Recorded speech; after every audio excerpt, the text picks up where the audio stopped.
अकंडा अपनी माँ के अंतिम संस्कार स्थल पर पहुंचा। उसकी मौजूदगी देखकर कृष्णा और पूरा परिवार हैरान रह गया। उसने खुद माँ की चिता को अग्नि दी और उनकी आत्मा को आखिरकार शांति मिली। चेहरे पर सुकून की मुस्कान थी। उधर शिव की सच्ची आराधना का रहस्य सिर्फ धरणी की आत्मा जानती थी। परिवार इस सच्चाई से अनजान ही रहा। उन्होंने फोन पर जननी को बताया कि अकंडा माँ की आखिरी इच्छा पूरी करने आया था। ये सुनकर वह उलझन में पड़ गई। कुछ देर बाद अकंडा उसके सामने था।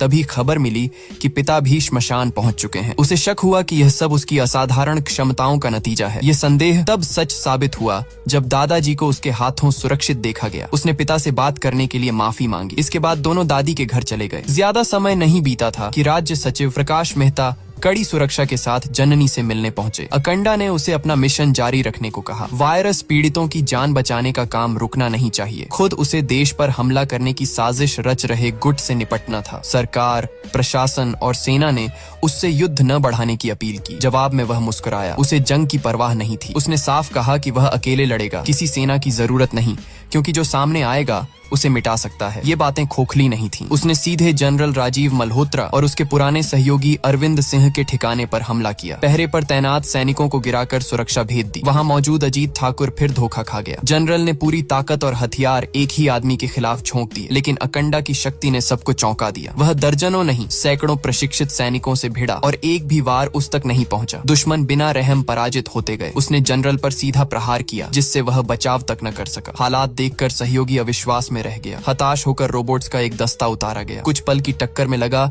कि अकंडा रुका है, लेकिन वह सिर्फ रणनीति थी। अल्ट्रावायलेट लाइट से जकड़ने की कोशिश नाकाम हुई। पहाड़ों में बसे कैलाश पर देवता पर हमला करने की साजिश भी उसने नाकाम कर दी। अपनी शक्ति उजागर करते हुए उसने हथियार थामे रोबोट्स को तोड़ा और नृत्य करते हुए फिर हमला बोला। दूर से शिव की उपस्थिति मानो उसके नृत्य के साथ थी। यह देखकर गर्व का भाव था कि उसे कोई रोक नहीं सकता। अंततः जनरल और उसका पुराना सहयोगी दोनों मारे गए। अजीत ठाकुर को उसने छोड़ दिया, क्योंकि वह पहले ही अपने कर्मों से टूट चुका था। आखिरकार देश में शांति लौटी। वैक्सीनेशन प्रोग्राम बिना रुकावट चला और अनगिनत जिंदगियां बची। लोगों का ईश्वर पर विश्वास और गहरा हुआ। अंत में अकंडा तपस्या के लिए लौट गया। अपनी शक्ति को और बढ़ाने के लिए। यहीं फिल्म समाप्त होती है।